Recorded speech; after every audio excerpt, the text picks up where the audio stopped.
Bienvenue sur Work in Process, le podcast dédié aux entrepreneurs qui veulent bosser moins mais mieux en ayant une croissance pérenne. Alors, si vous voulez allier croissance et sérénité, performance et flexibilité, abonnez-vous. Ce podcast va devenir votre outil préféré. Je suis Marine Aubaré, business designer. Ma passion ? Décortiquer vos problèmes et vous proposer des solutions innovantes et performantes. Bienvenue dans l'aventure. Bonjour à tous et bienvenue dans un nouvel épisode de Work in Process. Aujourd'hui, on va parler fin de trimestre. Comment bien préparer le prochain et comment bien clôturer le trimestre en cours. Encore une fois, je vous partage ma méthode, celle que j'ai pu mettre aussi en place chez des clients. Il n'y a pas qu'une seule méthode. Et l'idée, c'est vraiment de vous donner des clés, des inspirations pour améliorer la vôtre. Alors, comment est-ce qu'on termine bien un trimestre et comment est-ce qu'on prépare bien le prochain? La première chose, c'est de faire un bilan.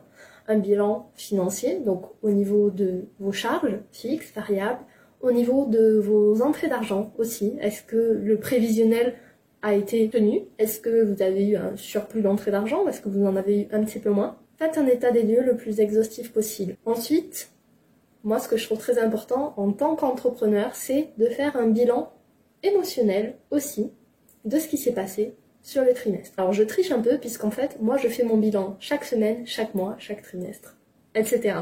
Du coup, ce travail, il est beaucoup plus facile. J'ai pas à me rappeler comment je me suis sentie il y a 3 mois. Mais si jamais vous faites pas ce travail, essayez de noter les événements marquants qui ont pu se passer dans votre activité ou même dans votre vie de façon très générale. Ça peut être par exemple une interview sur un super podcast. Ça peut être la découverte d'un contenu qui a transformé votre réflexion sur un sujet. Notez tout. Ensuite, quand on fait le bilan, bien évidemment, on va faire aussi le bilan de ces missions clients. Comment elles se sont passées? Est-ce qu'il y a eu des points d'amélioration qui ont été relevés? Est-ce qu'il y a eu des points forts sur lesquels vos clients ont été vraiment hyper contents, hyper satisfaits? Notez tout encore une fois. Bien évidemment, vous faites le point sur vos statistiques. Par exemple, si vous créez du contenu sur les réseaux sociaux ou sur un autre média, un podcast, une newsletter, un article de blog ou même une vidéo, notez vos statistiques. Est-ce que les actions que vous avez mises en place ce trimestre ont porté leurs fruits par rapport à vos objectifs? Encore une fois, si vous n'avez pas défini d'objectifs et de résultats clés pour mesurer votre progression, je vous invite à écouter l'épisode 16 de ce podcast pour pouvoir avoir une méthode qui vous permette de définir des OKR, donc des objectifs et des résultats clés. Notez dans ce bilan les projets qui sont terminés, ceux qui vont démarrer aussi ou qui ont démarré durant le trimestre. Notez vos victoires, vos échecs, en bref, videz votre cerveau. C'est le moment. Ce que j'aime beaucoup noter aussi à cette étape de bilan, c'est quelles sont les évolutions qui sont venues depuis le dernier bilan. Donc, comme on parle de trimestre, c'est depuis le trimestre précédent. Est-ce qu'il y a eu des évolutions en termes de mindset, en termes émotionnels, psychologiques, en termes de business, de choses très concrètes? Notez tout. Le fait de documenter son aventure entrepreneuriale, son activité, ça permet de retirer des leçons de ce qui nous arrive et donc d'éviter de faire les mêmes erreurs plusieurs fois. Ça permet aussi de pouvoir célébrer les choses chouettes qui nous arrivent. Une fois que cette première étape de bilan a été faite de façon la plus exhaustive que possible, on passe à la préparation du nouveau trimestre. Donc pour ça, encore une fois, je vous invite de vous baser sur la méthode des OKR. Vous allez sélectionner les projets, les indicateurs qui sont rattachés à vos objectifs et qui vont donc assurer la progression vers vos objectifs. De ces projets vont découler des jalons, des étapes, et de ces projets, bien évidemment, vont découler des tâches à effectuer chaque jour.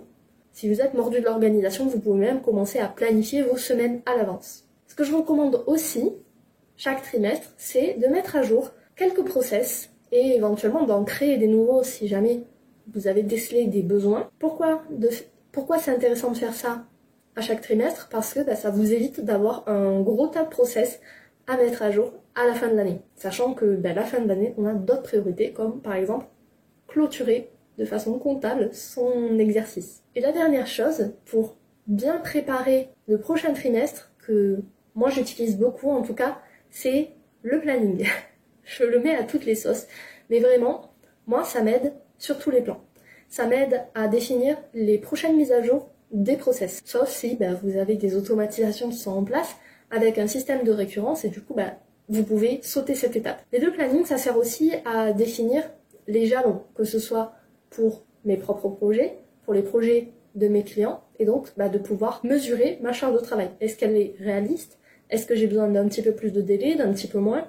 De quelles ressources j'ai besoin finalement pour le trimestre qui arrive pour pouvoir faire tout ce que j'ai décidé de faire. Ça me permet aussi de caler en avance les réunions que je vais avoir.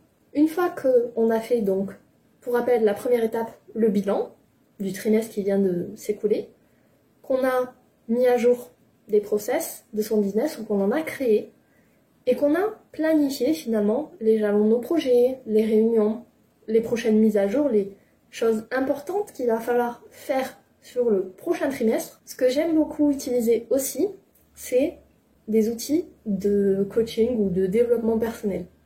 Donc pour ça, je sélectionne un mantra qui va m'accompagner chaque mois, donc du coup ça fait 3 mantras. Je sélectionne également des contenus que j'aimerais consommer, donc ça peut être des livres, ça peut être des documentaires, je les mets dans mon planning, comme ça je suis sûre de ne pas les oublier et d'avoir suffisamment de temps qualitatif pour les consommer. J'oublie pas quand je prépare mon prochain trimestre de mettre en priorité les choses qui me font du bien. Et les choses qui me font du bien, c'est aussi de ma vie personnelle. Donc ça peut être des rendez-vous, ça peut être des sorties, ça peut être juste des temps off où je décide que sur le planning en tout cas, il ne se passera rien. Toutes ces choses-là, elles sont importantes à mon bien-être. Elles me permettent d'être plus efficace aussi dans mon business d'entrepreneur. À votre avis, c'est quoi la dernière étape pour bien préparer le trimestre qui arrive? Je vous laisse réfléchir à la question et venez me partager vos idées sous ce contenu ou sur LinkedIn. Je vous retrouve très vite pour un prochain épisode. Voilà, cet épisode est maintenant terminé. Merci pour votre écoute.